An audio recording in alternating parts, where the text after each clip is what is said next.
So, hello and welcome back to me reviewing in my own slightly unhinged way um, a book. I'm hoping that I'm slightly getting better at this, but sometimes I feel like I'm getting worse at this whole book review thing. I mean, it isn't as good as reading, but it is good for me to actually start thinking a little bit more deeply about the books I'm reading. A lot of times I read books just for pleasure. Like, I don't think about it. Like, I like a story to just be a story, but it's also kind of neat to like actually look a little bit deeper and think about why I like the books that I like. I don't know if I will ever completely figure out why I like the books I like, but maybe doing this analyzing and reviewing, maybe that'll actually help me with that. Maybe it'll make me a smarter person. Maybe. Or maybe not. It's hard to say. Anyway, I hope you guys are all doing good. I was going to take you out into the wider world for another review today, but it's hot and I'm whiny.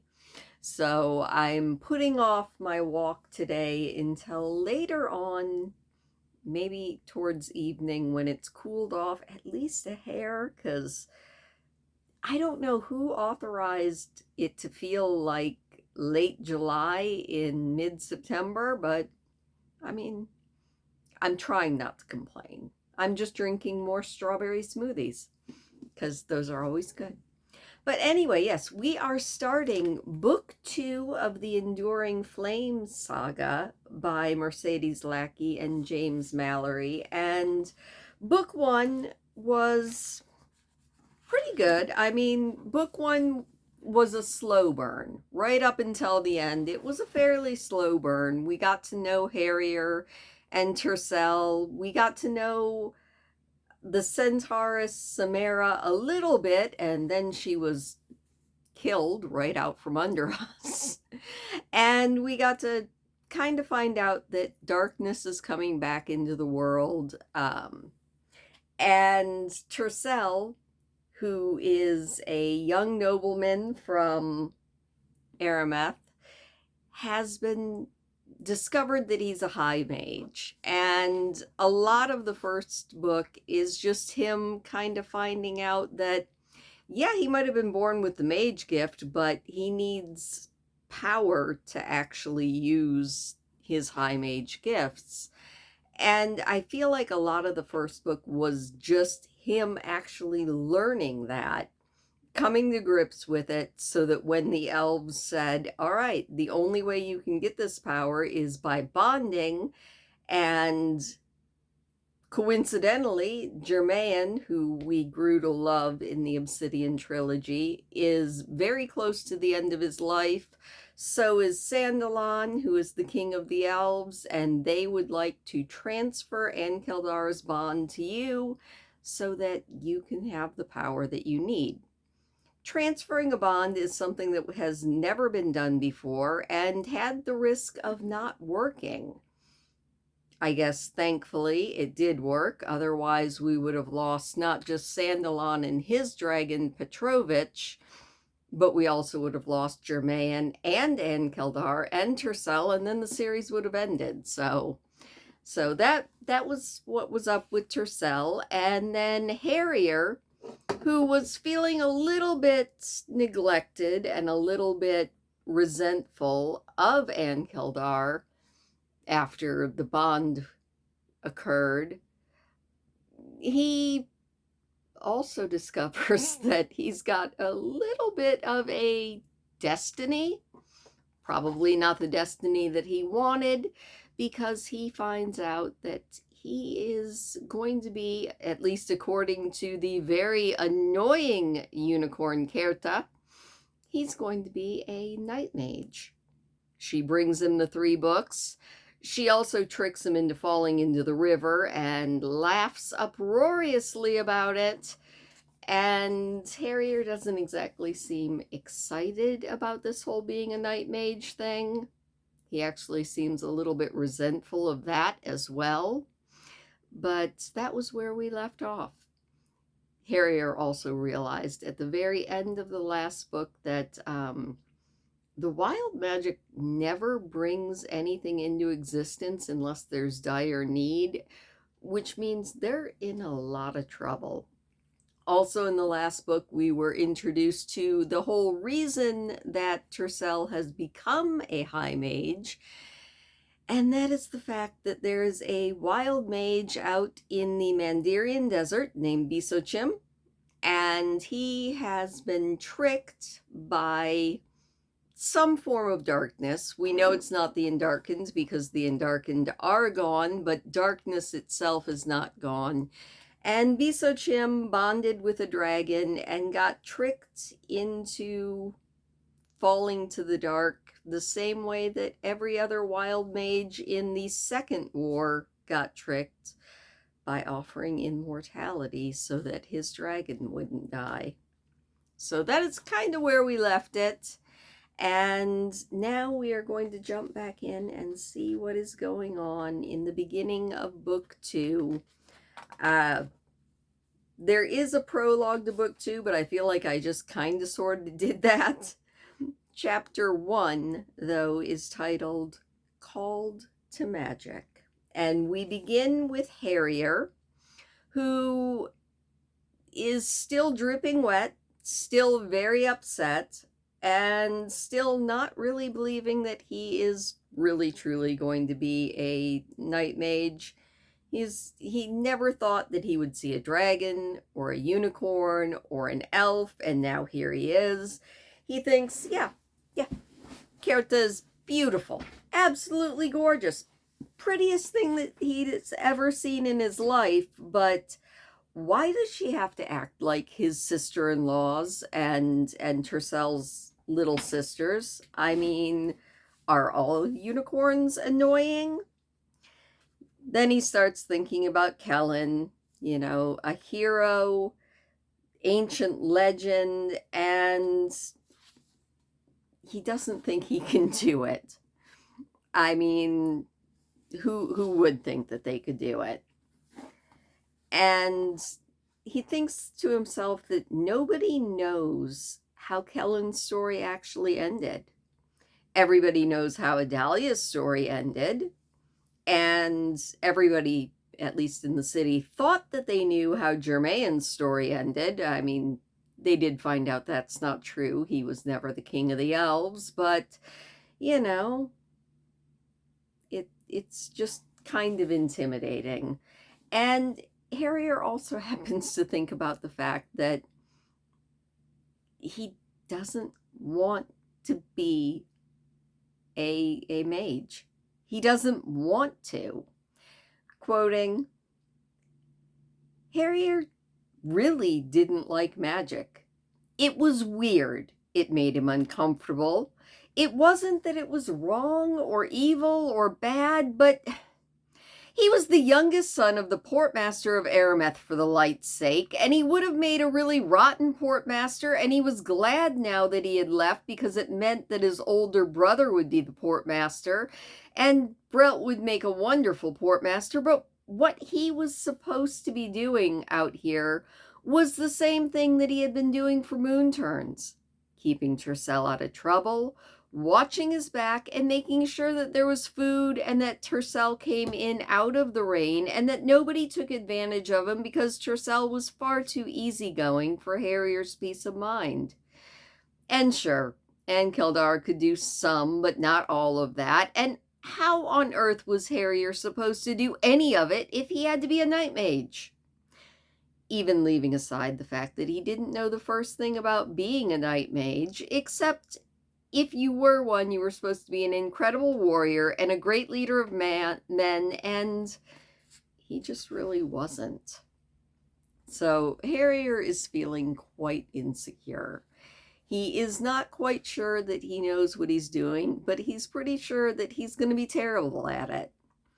He gets back to the wagon, and Kerta is there. She is already chatting with Tercel and Ankeldar, but she's also tapping one of her pretty little pink hooves and looking back over her shoulder in irritation.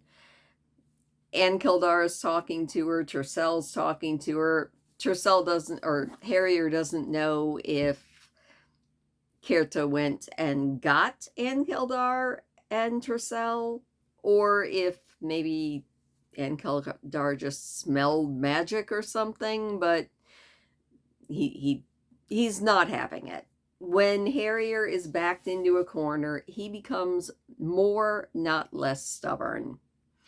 Kjerta's like, well, there you are. Took you long enough. Come on, we've got all sorts of things to talk about. Harrier's like, no, not talking. Gonna go change. He goes into the wagon and manages to get changed, although, well, he's also thinking about his father, whose favorite quote was, you don't have to like something, you just have to do it. Harrier isn't sure that his dad ever meant that was for Harrier to have to become a wild mage, but he just doesn't know. But he's going to get changed. He's locking the door. He wants some time to think. And we shift perspectives to Tercell. Now, Tercell is just dumbfounded. He can tell that Harrier has got a temper going. He can tell that Harrier is not happy about this whole magic thing. And he can also tell that Kjerta is not helping. Harrier comes out of the wagon in nice dry clothes and almost skewers himself on Kjerta's horn. Harrier jumps back, and this next quote is kind of just showing yet again what I was saying before. Kjerta feels young and a bit of a bully. She's a little bit mean. Like, Shulkin had that dry, sarcastic sense of humor. Kjerta, she feels a little bit mean. So Harrier opened the door of the wagon and nearly skewered himself on Kjerta's horn. Hey, he yelped, jumping back. He hadn't expected her to be there. He straightened up and fetched his head a painful lump on the ceiling of the wagon. Kjerta shook her head violently. A unicorn's face couldn't have much expression, but Harrier just knew that she was trying, and not very hard, not to laugh. If I had known humans could be this much fun, I would have gotten one a long time ago, she said. She then points out that Harrier left his books in the wagon, and he's like, no, they are absolutely fine where they are. And Harrier thinks yet again that she just sounds so much like his sisters-in-law. He does look over at Ann Kildare, and he thinks that, it's kind of hard also to read the expression of a dragon's face, but he never has any trouble reading Ann Kildare's expression, and right now Ann Kildare is just kind of backed up and waiting to see what's going to happen. And that's kind of where the situation is standing. Tercell comes over and he's like, you're going to be a wild mage? Kjerta, who has very good hearing, butts in and she's like, he's going to be a night mage. But, he could refuse. People have refused before.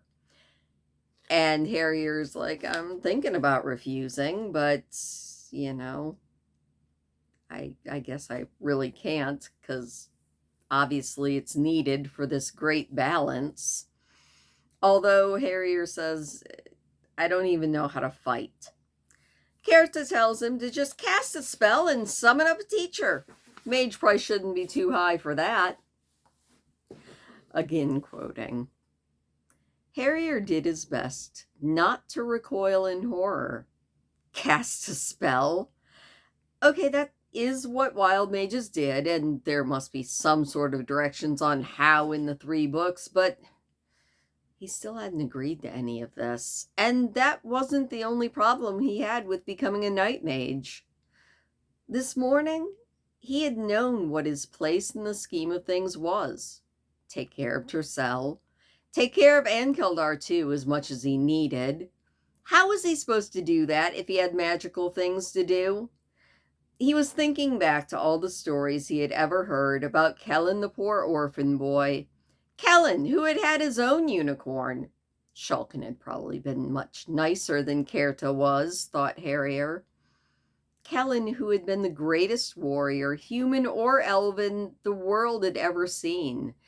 Kellen, who had slain hordes of monsters with an elven forged sword that only he could wield.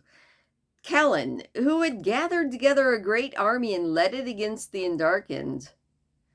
If anybody's safety depended on Harrier's ability to do anything even remotely like any of those things, the world was doomed. We switch back to Tercel, who's like, he doesn't have to do any magic, like, right away, does he? Kerta is being difficult, and, she tells herself, oh, no, of course he doesn't have to do anything. He can just dither, even though he's the first Night Mage chosen since Kellen. And yeah, it's just not going really well. Harrier tells Tercel and Ankeldar to go do their thing, and it's time to pack up and move. He is done talking about this for now. He's just done. And so they pack up and begin to move out. And Tercel, up on Ankeldar's back as he is soaring over, looks down and sees that Kerta has not left. She is following the wagon with Harrier driving. And he's like, huh. So we started off with me and Harrier. And now we have me, Harrier, a dragon, and it looks like we have picked up a unicorn as well. He does kind of wonder if all Night Mages end up with unicorns, and I don't think that's ever really answered because we've only actually met 2 Night Mages, and yes, they were both associated with unicorns, but we shall see.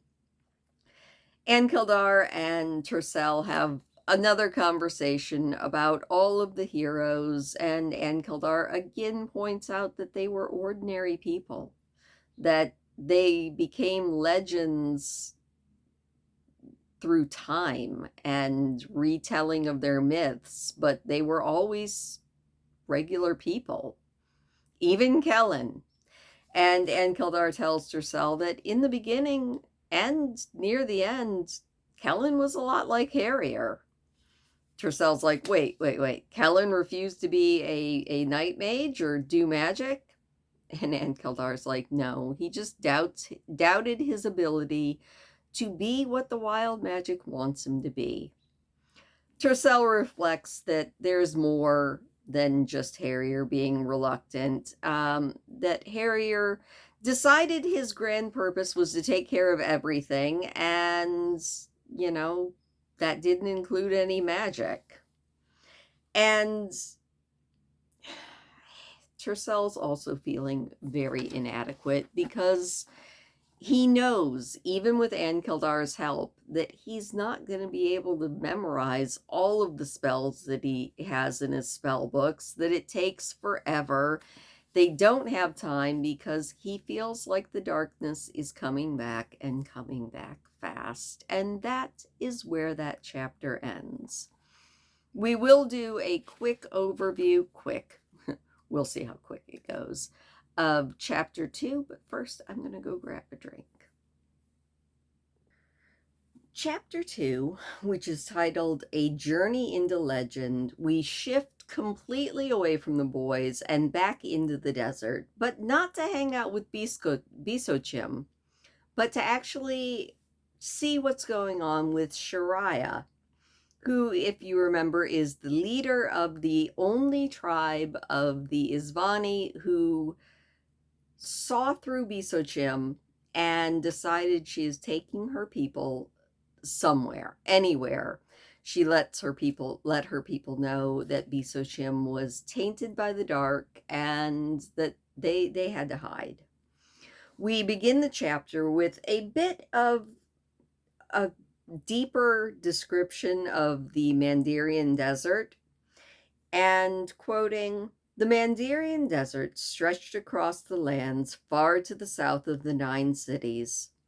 Upon its border, deep within the lands that those in the cold north would already call a desert, were the Atreyu cities, the walled border cities where most of the people who called the desert home lived.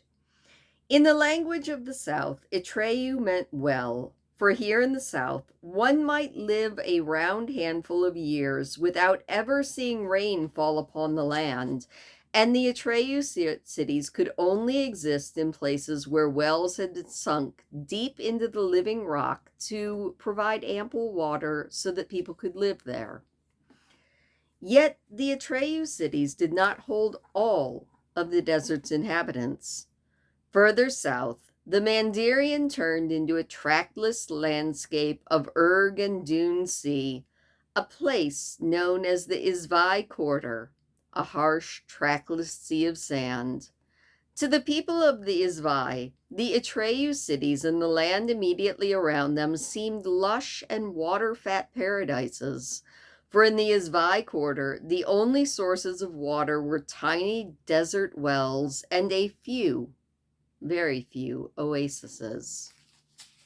So it kind of sounds a bit like probably the Sahara and maybe the Fertile Crescent around the Sahara. Now, deep in the South, they take a different view, especially in the Izvai, which is the deep desert. Especially in the Izvai, they take a different view on charity and kinship and everything like that. Again, quoting, "The first lesson any child of the Izvani learned was that there was no charity given or received between sand and star, for the lives the tribes led were too harsh and uncertain to allow them to expend food or water or shelter on any who did nothing to earn those things. But if there was no charity tendered upon the sands of the Izvai, then equally no person who lived between sand and star did anything to make another's burden harder." So this is where not only Bisochim, but Sharia grew up in what sounds like probably, at least to me, the worst possible place to grow up, because I am definitely a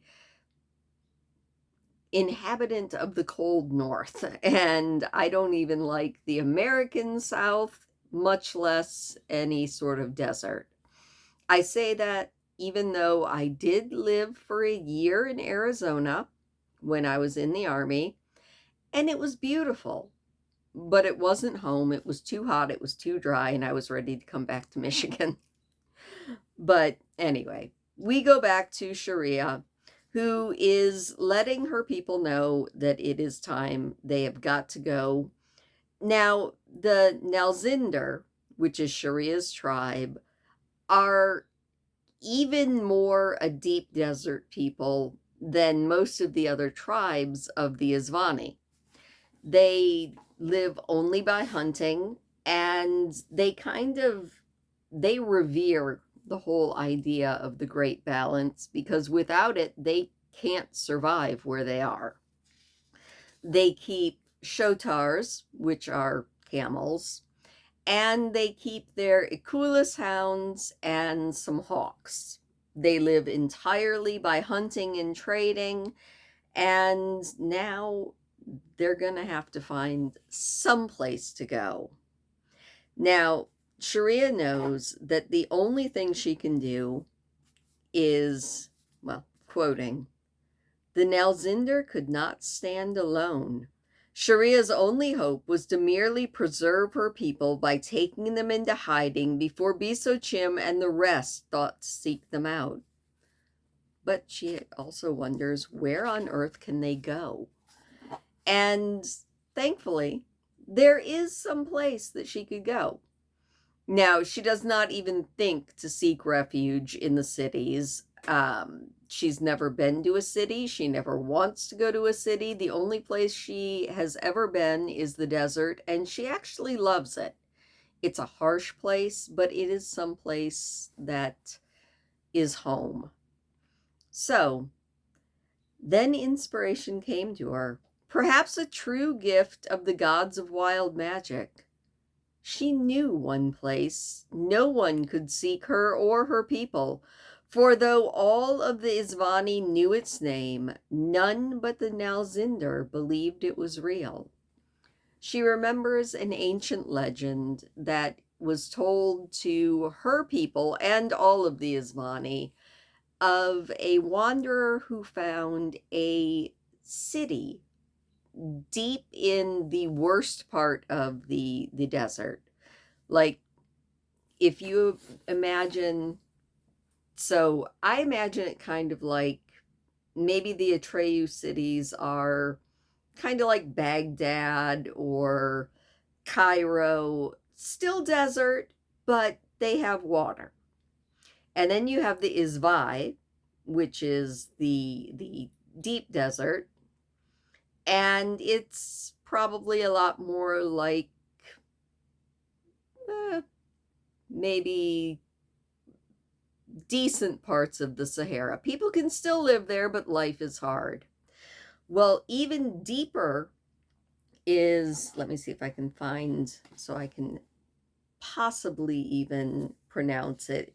It's like the Barileth is, I think, how you would pronounce it. And that is what I would imagine, say, Death Valley. Like, even the Nalzinder don't go in there. It's hot. They have salt flats that will flay your skin. Not really cool. Well, there is a legend in the tribes about someone who got lost in the Barileth. And they wandered for days, and then they found an Atreyu, a well, and they found a ruined city. And they actually made it back because they didn't stay there forever.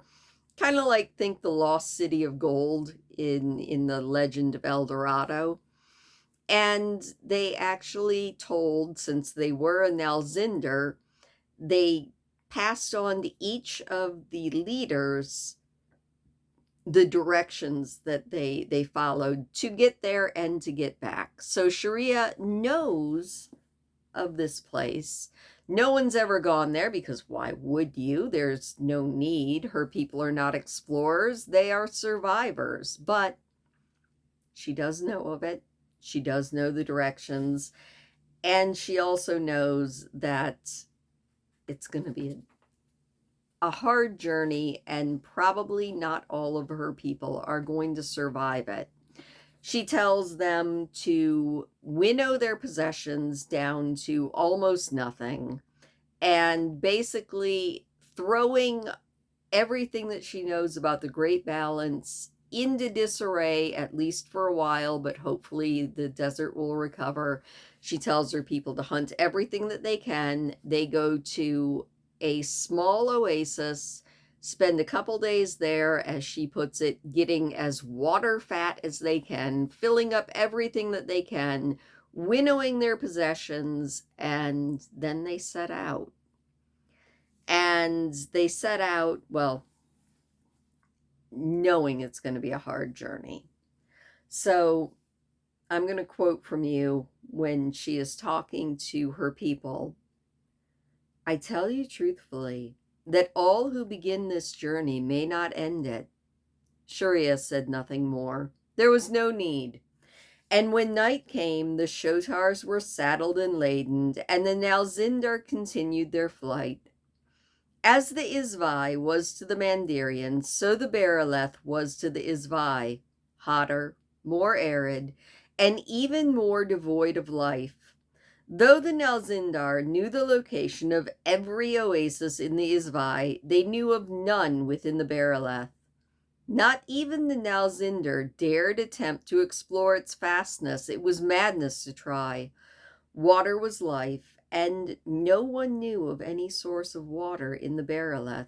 except for one. The story goes that the person who got lost from their tribe so many generations ago found a well of sweet water concealed in the ruins of the city. Now, the city's name is Abi Abadashar. I probably butchered that. Hopefully, I will. Abi Abadashar. That sounds right. And Sharia knows if they can get there, that they'll survive.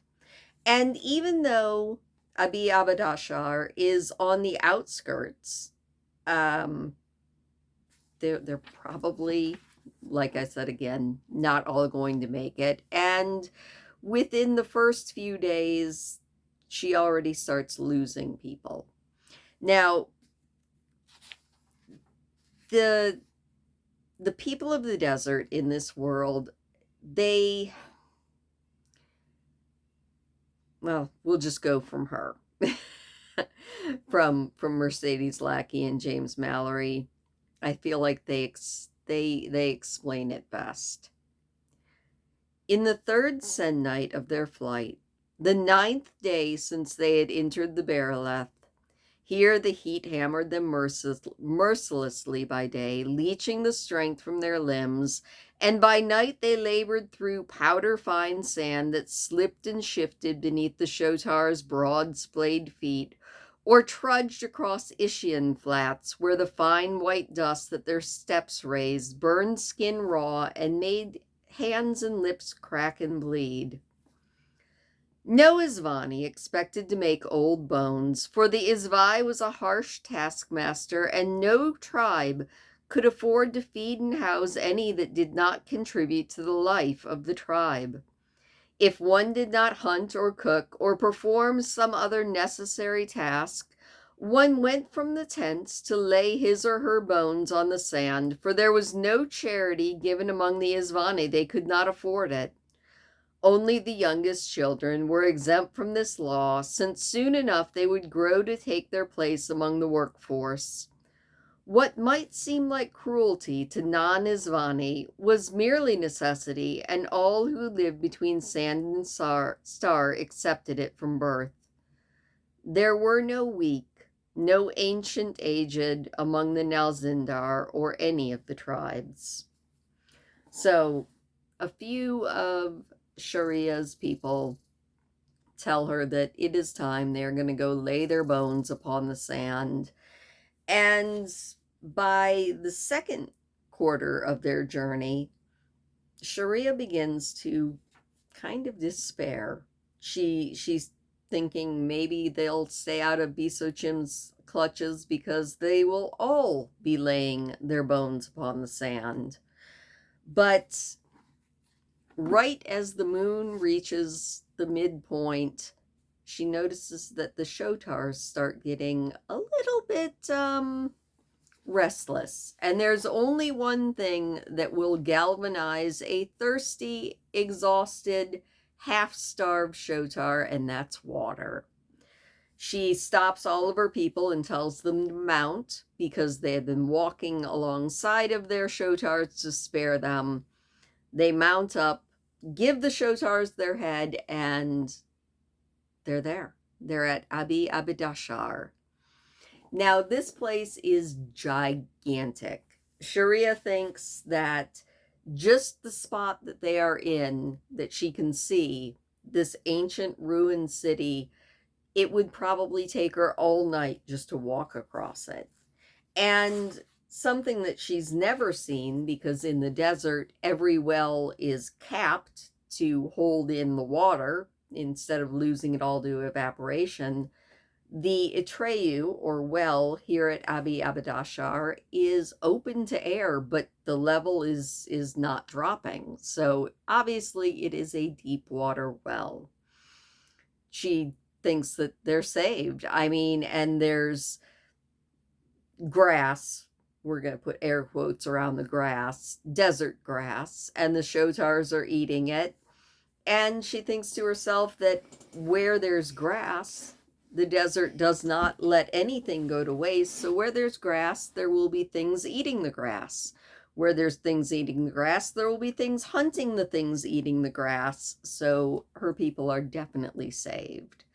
Especially when one of her Eculus hounds, which I kind of think of as either something kind of like a greyhound, or I think it's called a Saluki, which is kind of like a greyhound but long-haired. I feel like that's what kind of a dog it is.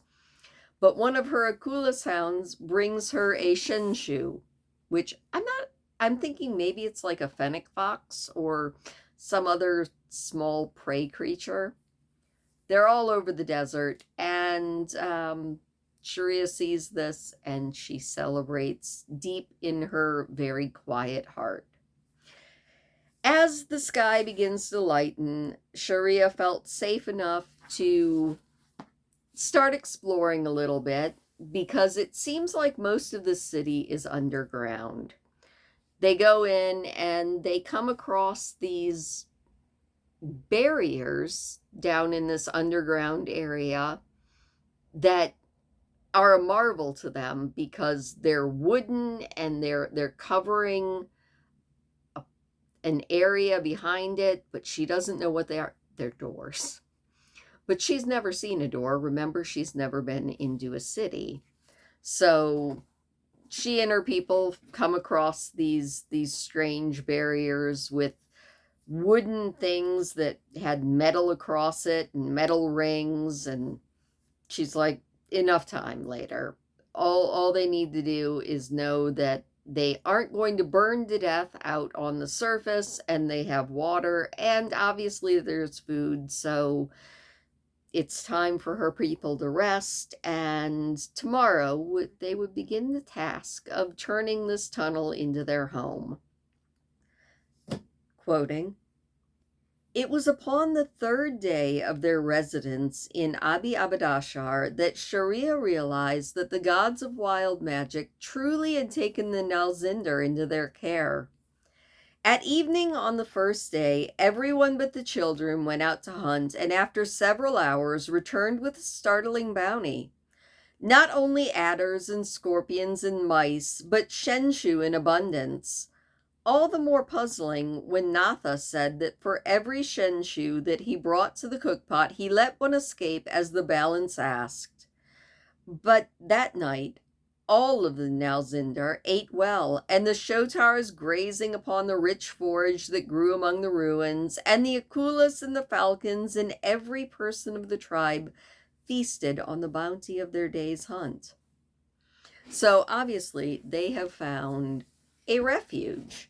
I mean, it probably wouldn't seem like much of a refuge to me or you. I'm not really sure I would be into eating snake and scorpion, although I guess if you're hungry enough, that works. But they have definitely found a refuge, and they can see that the city stretches on a lot farther.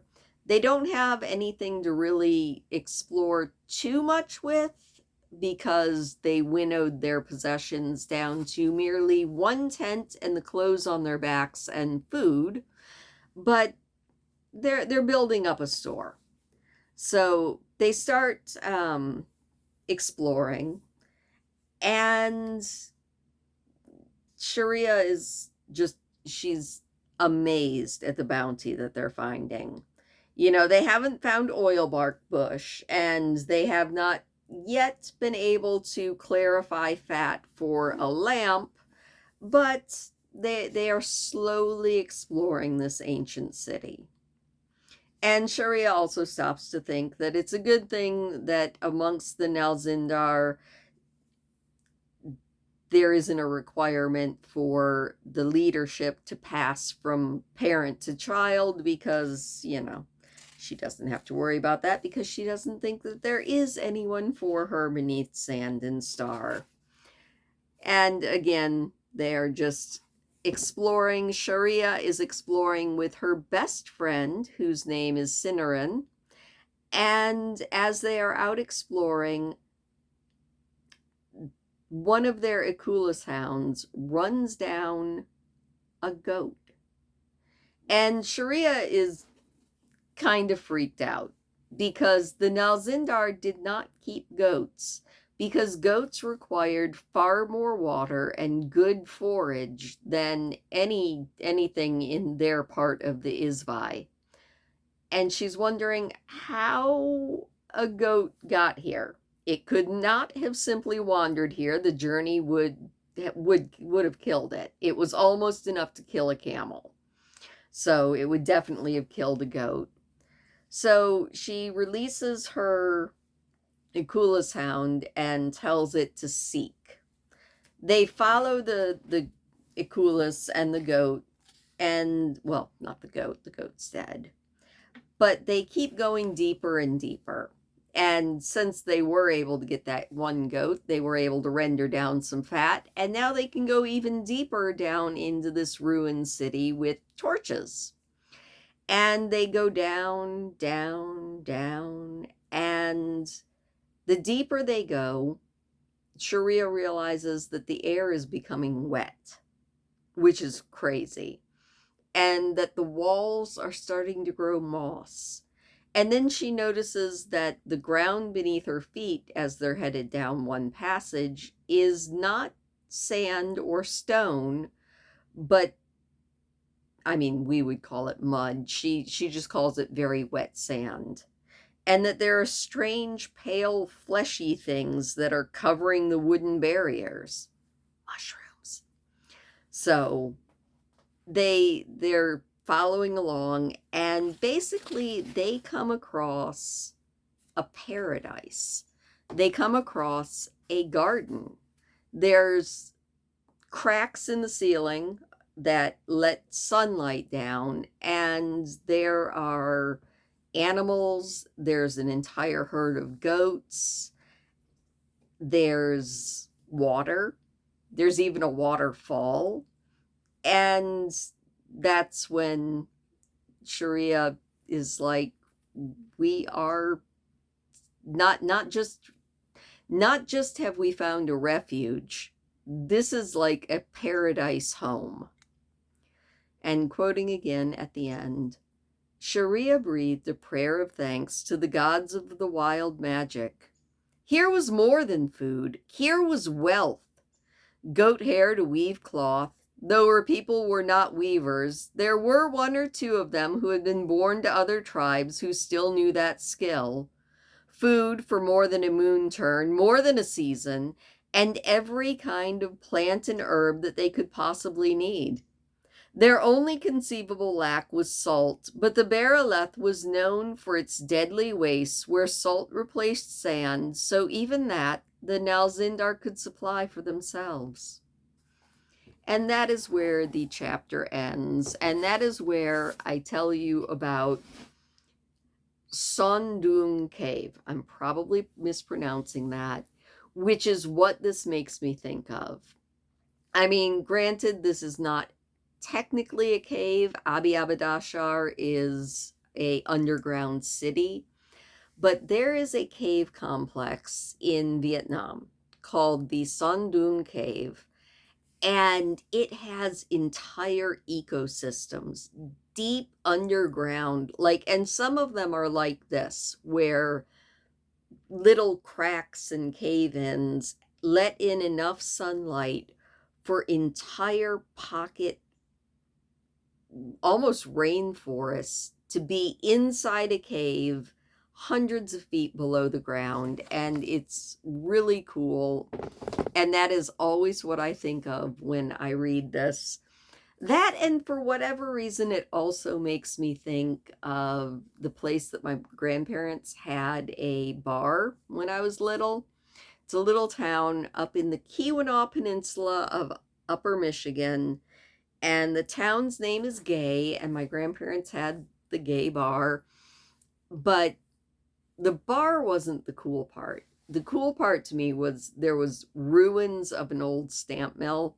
So in my head, it's the ruins that I played in as a child, crossed with the Sondung Cave, down underground. And so, yeah, Sharia has found her people a paradise. which is probably going to be good. Obviously, we know that she is probably going to be playing a fairly large part, considering she got an entire chapter to herself.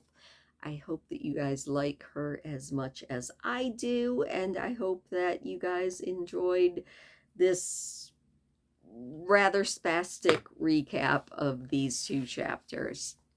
Thank you for joining me. Please do hit the thumbs up on your way out. I really would appreciate it, and I will see you next time.